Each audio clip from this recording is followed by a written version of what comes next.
jëm ci wàllug indi ay jàppandal suñ ko mënee waxee noonu ci création d'entreprise parce qu'on a vu qu'au Sénégal en termes de ratio c'est par exemple 9 entreprises pour 10 000 habitants au moment où yeneen pays yi nga xam ne ñooñu raw les Maroc ak autres ñoom ñu ngi ci vers 500 entreprises par 10 000 personnes donc tu vois donc y en a ñoo xam ne nii liñ ñu rawee dafa ëpp écart bi c'est trop par rapport ak dëkk yi ñu jege est-ce que tamit yéen it à votre niveau bu ngeen toogee di ngeen xool ana naka ngeen def pour mën a accompagner les petites et moyennes entreprises ngir ñu mën a jëmmal compétitif. mooy li may expliquer depuis tout à l'heure ku am une nette compréhension du fonctionnement de l'économie da ngay encourager pour que entreprise yi jëm kanam wax naa ko tout à l'heure pour répondre à ces questions dama la entreprise bu créé waat beneen entreprise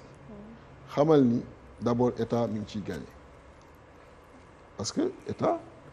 ci impôts yi ainsi de suite lay defee budget quand on quitte 9 entreprises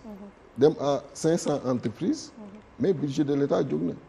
te budget de l'État bu jógee c'est moyen d'intervention à tout point de vue day jóg ensuite chômage bi da nga koy régler donc pour dire que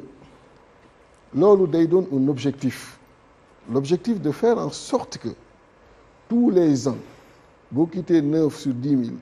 nga mën a progresser ni je vais passer à 100 sur 10 000 ainsi de suite ba yegg si nombre boobu xam ni tout le monde gagne dans ça tout le monde gagne dans ça c'est pourquoi tout à l'heure quand je parlais du secteur informel en passant très rapidement et wax naa ko sànq bi ma toogee Grand Yoff ma leen vous n'êtes pas appelé à vivre éternellement dans l'informel l'informel doit être un passage vers le formel un passage vers le formel mais s'il se trouve que l'État qui doit encourager le formel ne les aide pas boo jëlee par exemple le mobilier national depuis combien de temps on en parle est-ce que l'État aujourd'hui mi ngi encourager les artisans qui sont à ce niveau déjà à progresser di mën a am benn liggéey de qualité mais aussi di leen jox yenn marché yi pour que ñuy mën a avancer di créer yeneen entreprise donc pour dire que boo defee cette évolution déjà à ce niveau l'informel nga yóbbu ko vers le formel déjà ce sont des entreprises formelles qui vont exister et quand elles vont exister daa mën en tant que état li nga mën tey jii nii di ko wutee bitim réew te ñoom ñu mën ko nga jàppale leen ci ensuite ñoom it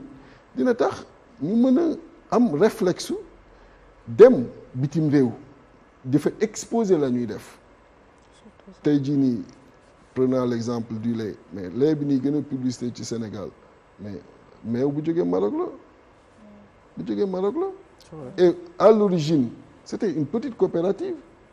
du ma tudd seen tur pour ne pas leur faire la publicité parce que su ma ngeen def ngeen exposé que fi mais à l'origine c'était une petite coopérative bi nga xam ni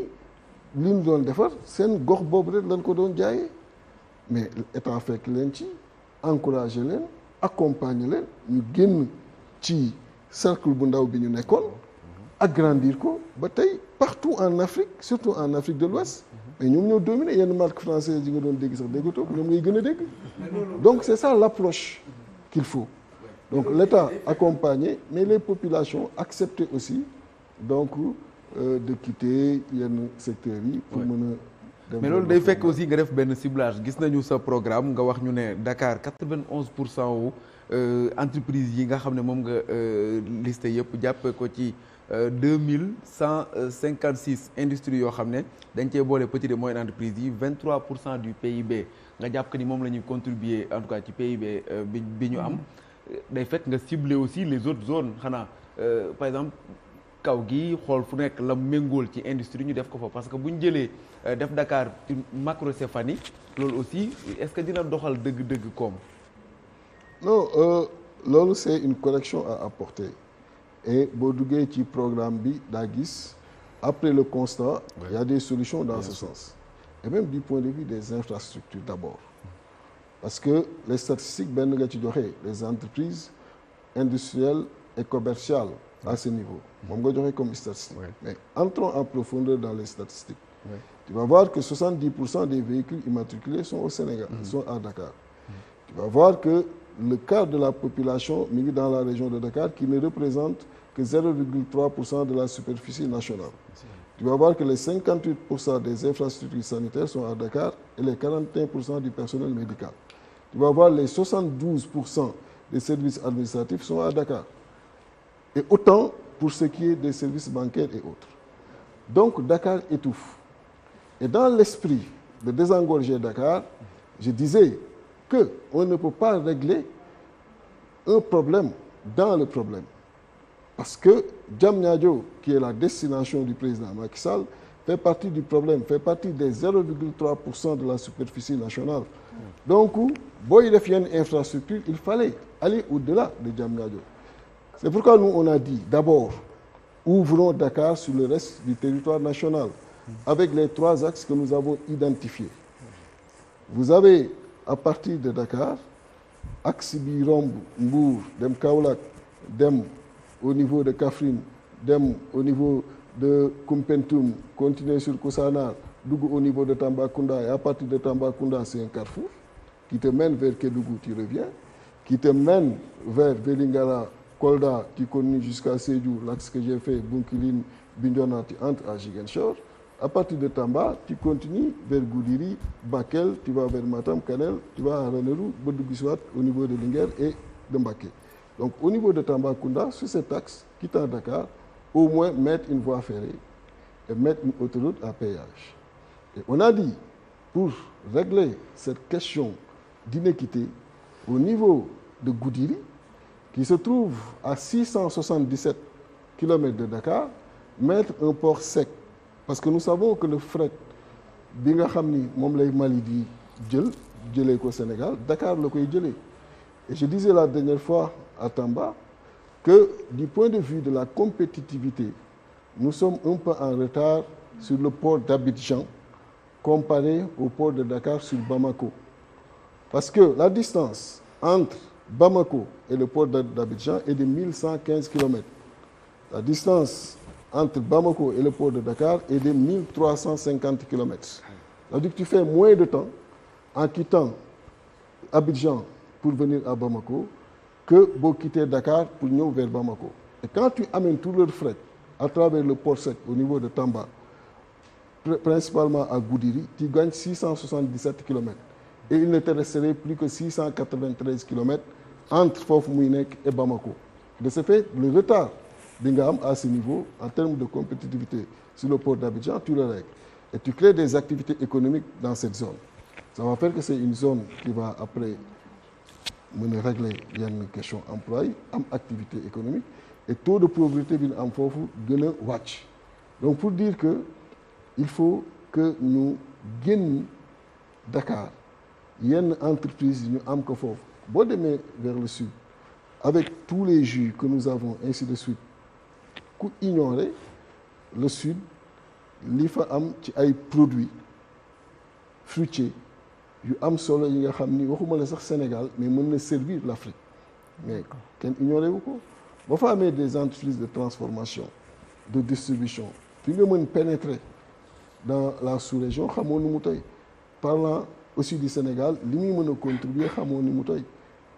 malheureusement entreprise yi fi amoon sax j'ai parlé tout à l'heure du cas de l'huile entreprise yooyu sax dañu commencé dee et l'État ne suit pas c'est-à-dire que c'est une orientation mais je vous dis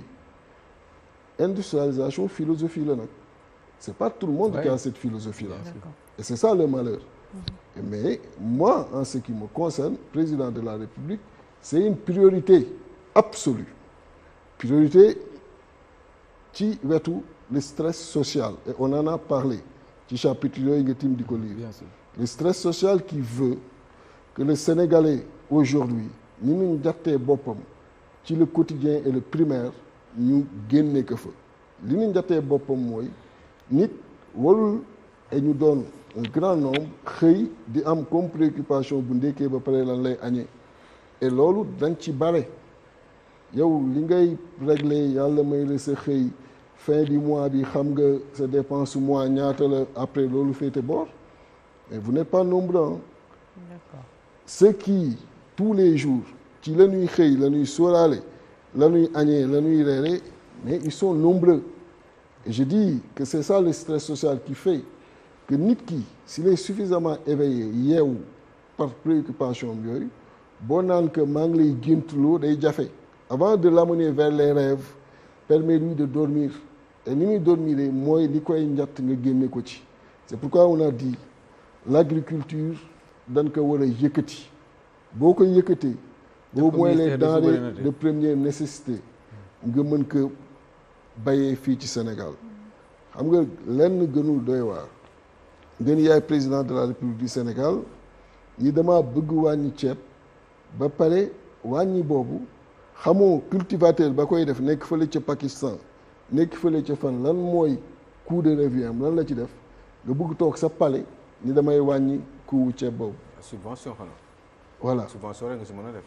voilà li nga mën a def mooy ci douane beeg yooyu nooy wàññee ainsi de suite après da ngay gis ni da ngay am ay limites. parce que ci prix bi